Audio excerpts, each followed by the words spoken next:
Kejaksaan Tinggi Sulawesi Tenggara melakukan penahanan kepada 3 tersangka pelaku mafia tanah pembangunan jalan wisata Poros Kendari Toronipa pada Jumat 28 Januari 2022.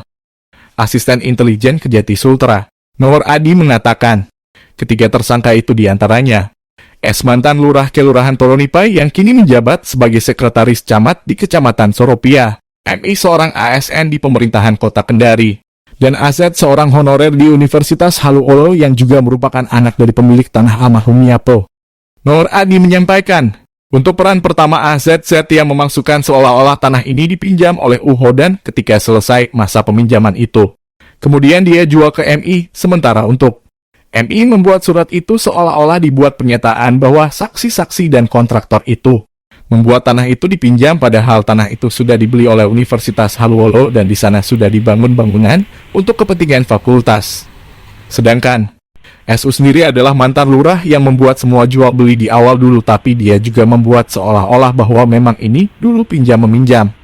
Saat ini untuk penahanan dari ketiga tersangka 20 hari ke depan.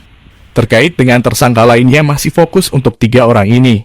Karena ini berkaitan dengan tanah dan bangunan dari Universitas Haluolo. Beber Nur Adi, memang 3 orang ini yang berperan besar dari pengalihan aset maupun bangunan, sehingga ini belum bisa dialihkan ke orang lain, tambahnya. Berkaitan dengan penyelesaian berkas, Kejati Sultra sudah merampungkan dokumennya sekitar 70%. Kemudian minggu depan pihaknya akan melakukan ekspos di BPK untuk perhitungan kerugian negara.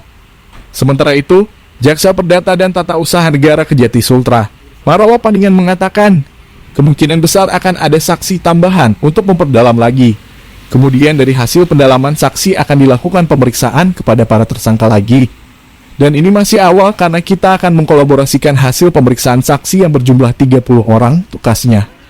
Diketahui luas tanah tersebut dari 4.896 meter, ada seluas 1.500 meter terkena dampak pembangunan jalan Poros Kendari Toronipa dan mendapatkan ganti rugi senilai 127 juta rupiah, sedangkan sisa luas tanah 3.300 meter dibeli tersangka MI senilai 100 juta rupiah. Beni Muhammad, halosultra.com melaporkan.